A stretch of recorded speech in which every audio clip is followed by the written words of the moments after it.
ప్రతిపక్ష నాయకుడు మాజీ ముఖ్యమంత్రి వర్యులు శ్రీ కి చంద్రశేఖరరావు గారిని మా నాయకుడు ముఖ్యమంత్రి అయినటువంటి శ్రీ రేవంత్ రెడ్డి గారి యొక్క ఆదేశానుసారము వారి ఇంటికి వచ్చి వ్యక్తిగతంగా మా ముఖ్యమంత్రి రేవంత్ రెడ్డి గారి యొక్క ప్రత్యేక లెటరు అట్లాగే ఒక ఇన్విటేషన్ కార్డ్స్ రెండు కూడా గౌరవ మాజీ ముఖ్యమంత్రి గారికి అందజేయడం జరిగింది. వారిని పార్టిసిపేట్ కావాల్సిందిగా వ్యక్తిగతంగా వారిని కలిసి విన్నవించడం జరిగింది. వారు తప్పకుండా నేను పార్టిసిపేట్ చేస్తా అనేటువంటిది కూడా వారు చెప్పడం జరిగింది. వారు అనేటువంటిది ఇంత పెద్ద సందర్భము. ఆ రోజు శ్రీమతి సోనియా గాంధీ గారు ఇన్నేళ్ల కళని సాకారం చేసి తెలంగాణ ఇచ్చినటువంటి తల్లి కూడా ఈ ప్రోగ్రాంలో పార్టిసిపేట్ అవుతూ ఉంది. దీన్ని రాష్ట్ర ప్రభుత్వం అత్యంత ప్రతిష్టాత్మకంగా తీసుకొని అందరు స్టేక్ హోల్డర్స్ని కూడా ఇన్వాల్వ్ చేసి తెలంగాణ లోపల భాగస్వాములు అందరినీ కూడా ఇన్వాల్వ్ చేసి ఈ కార్యక్రమం రాష్ట్ర ప్రభుత్వం పెద్ద ఎత్తున చేస్తూ ఉంది. కవులు, కళాకారులు, అన్ని రంగాల వాళ్ళందరినీ కూడా దీంట్లో ఇన్వాల్వ్ చేస్తూ ఉన్నాం కనుక తప్పకుండా అందరూ పెద్ద ఎత్తున దీన్ని పార్టిసిపేట్ చేసే దిశలో వీరి భాగస్వామ్యం కూడా మాజీ ముఖ్యమంత్రి గారి భాగస్వామ్యం కూడా ఉంది కనుక వారిని సగౌరవంగా మేము ఆహ్వానించడం జరిగింది. వారు కూడా సానుకూలంగా స్పందించారు. మినిట్ టు మినిట్ ప్రోగ్రామ్ ఉంది. 10 నుంచి 11:30 వరకు వివిధ కార్యక్రమాలని అవన్నీ కూడా టీవీలలో పేపర్లు వచ్చినాయి. కవులు, కళాకారులు, కొంతమందిని అమరవీరులు అందరూ పార్టిసిపేట్ చేస్తూ ఉన్నారు దాంట్లో. ఈ కార్యక్రమం కేసీఆర్ గారిని వారిని భాగస్వామ్యం కమ్మని ఇన్వైట్ చేసినాం రాష్ట్ర ప్రభుత్వం పక్షాన. వారిని సగౌరవంగా మా రేవంత్ రెడ్డి గారే ఆహ్వానించారు ముఖ్యమంత్రి గారు. వారి ఆదేశం ప్రకారంగా నేనే వ్యక్తిగతంగా వచ్చి మా డైరెక్టర్ గారు నేను వ్యక్తిగతంగా కలిసి పార్టిసిపేట్ కమ్మని చెప్పినాం. వారు కూడా దీంట్లో భాగస్వాములు అవుతారు. అందరం కూడా తెలంగాణ సాధించిన వాటిలలో ఆ రోజు శ్రీమతి సోనియా గాంధీ గారు తెలంగాణ ఇచ్చిన సందర్భం లోపల ఆ తెలంగాణ తల్లి కూడా ఈ రాష్ట్రానికి రాబోతూ ఉంది కనుక అందరూ కూడా పార్టిసిపేట్ అవుతారు. స్టేక్ హోల్డర్స్ అందరినీ కూడా పార్టిసిపేట్ కమ్మని అడుగుతాం. మేము రాష్ట్ర ప్రభుత్వ ప్రతినిధిగా ఇన్విటేషన్ ఇవ్వడానికి వచ్చినాము. ఇన్విటేషన్ ఇచ్చినాము. మేము వారిని మాది రాష్ట్ర ప్రభుత్వం ప్రోగ్రాము. రాష్ట్ర ప్రభుత్వం పరంగా నేను ఒక సలహాదారు హోదా లోపల గౌరవ మాజీ ముఖ్యమంత్రి గారిని వేడుకోవడం జరిగింది. దీనిలో రాజకీయం మనకు అవసరం లేదు. వారిని ఇన్వైట్ చేసినాం, వారిని రమ్మని చెప్పాం. ప్రత్యేక రాష్ట్ర కళ సాకారమై 10 సంవత్సరాలు పూర్తయింది. దశాబ్ది ఉత్సవాలకు ఇటు ప్రభుత్వం ఇటు పార్టీలు సమాయత్తమవుతా ఉన్నాయి. తెలంగాణ ఉద్యమ పార్టీగా తెలంగాణ రాష్ట్రాన్ని సాధించినటువంటి నేతగా కేసీఆర్ పిలుపునిచ్చారు. బీఆర్ఎస్ పార్టీ తరఫు నుంచి భారీ ఎత్తున ప్రోగ్రామ్స్కి 3 రోజుల పాటు ఉత్సవాలు నిర్వహించడానికి మాజీ ముఖ్యమంత్రి బీఆర్ఎస్ పార్టీ అధినేత కేసీఆర్ పిలుపునిచ్చారు. ప్రస్తుతం మనం బీఆర్ఎస్ పార్టీ ఆఫీస్ దగ్గర ఉన్నాం. ఇప్పటికే ప్రభుత్వ తరఫు నుంచి రేవంత్ రెడ్డి సూచన మేరకు ప్రభుత్వ సలహాదారుడు హర్కర వేణుగోపాల్ కేసీఆర్ ఇంటికి చేరుకున్నారు నందినగర్.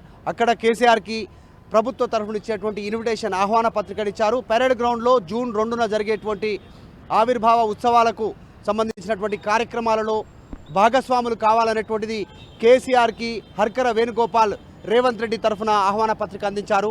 కానీ కేసీఆర్ హాజరవుతారా ఆ ప్రోగ్రాంకి లేదా తెలియాలి. ఎందుకంటే పెరేడ్ గ్రౌండ్లో ప్రభుత్వ తరఫున నిర్వహిస్తున్నటువంటి ఈ కార్యక్రమానికి సోనియా గాంధీ ముఖ్య అతిథిగా వస్తూ ఉన్నారు.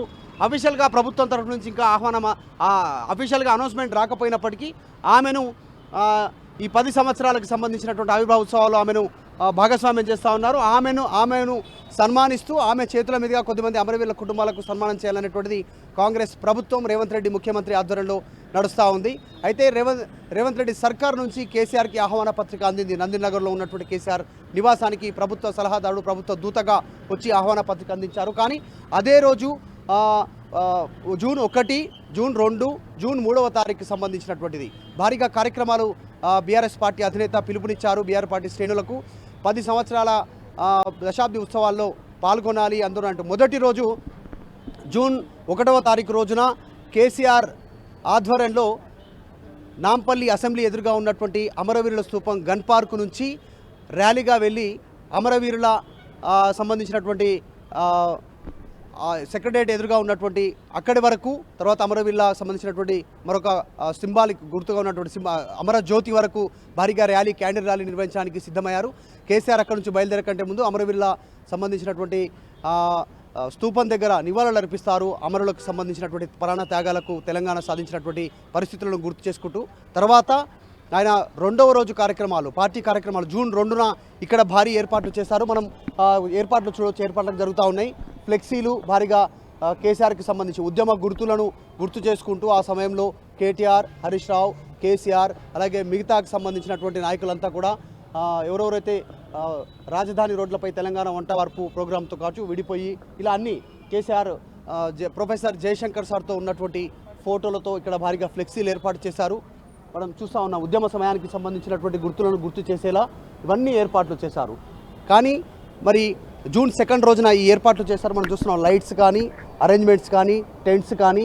ఇక్కడ ఉన్నటువంటి నేను నిలబడినటువంటి ప్రాంతం నుంచే కేసీఆర్ సభా వేదిక ఉంటుంది. కేసీఆర్ ఇక్కడ నుంచే ప్రసంగిస్తారు. ఇక్కడ నుంచి బీఆర్ఎస్ పార్టీ శ్రేణులు అక్కడ వరకు ఆ షామియానాలు ఉన్నంత వరకు ఇదంతా కూడా ఏర్పాటు చేశారు. ఎల్ఈడి స్క్రీన్లు, లైట్స్, స్పెషల్ సౌండ్ సిస్టము, ఆ రోజు ప్రత్యేక ఫోటో సెషను, తెలంగాణ ఉద్యమ గుర్తులను గుర్తు చేసుకునేలా ఆ సమయంలో ఉన్నటువంటి ఫోటో సెషన్కి సంబంధించిన ఫోటో ఎగ్జిబిషన్ ఉంటుంది.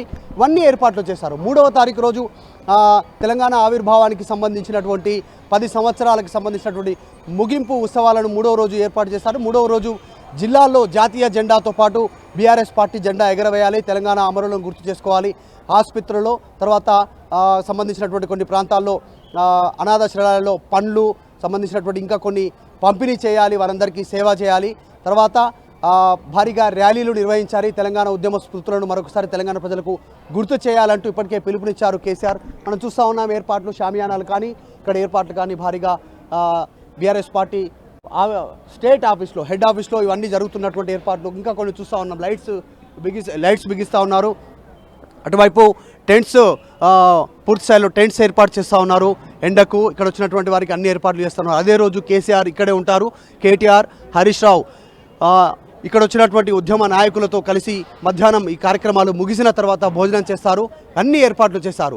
కానీ మరి కేసీఆర్ హాజరవుతారా ఆ రోజు జరిగేటువంటి సంబంధించినటువంటి పెరేడ్ గ్రౌండ్లో జరిగేటువంటి ప్రభుత్వ కార్యక్రమాల్లో అనేటువంటిది ప్రస్తుతం సస్పెన్స్గా కొనసాగుతూ ఉంది. మరి కేసీఆర్ వెళతారా, కేవలం పార్టీ కార్యక్రమాలకే అంకితం అవుతారా చూడాలి. ఆహ్వానం అయితే అందింది, కానీ కేసీఆర్ వెళ్తారా లేదా అనేటువంటిది ప్రస్తుతం పొలిటికల్ సర్కిల్లో హాట్ టాపిక్గా మారింది. రేవంత్ రెడ్డి సూచన మేరకు, ముఖ్యమంత్రి సూచన మేరకే హర్కర వేణుగోపాల్ అక్కడికి వెళ్లారు, ఆహ్వాన పత్రిక అందించారు. కేసీఆర్ కూడా సానుకూలంగా స్పందించారు అనేటువంటిది చెప్తా ఉన్నారు. కానీ చూడాలి మరి కేసీఆర్ వెళ్ళేటువంటి అవకాశం ఉందా లేదా అనేటువంటిది.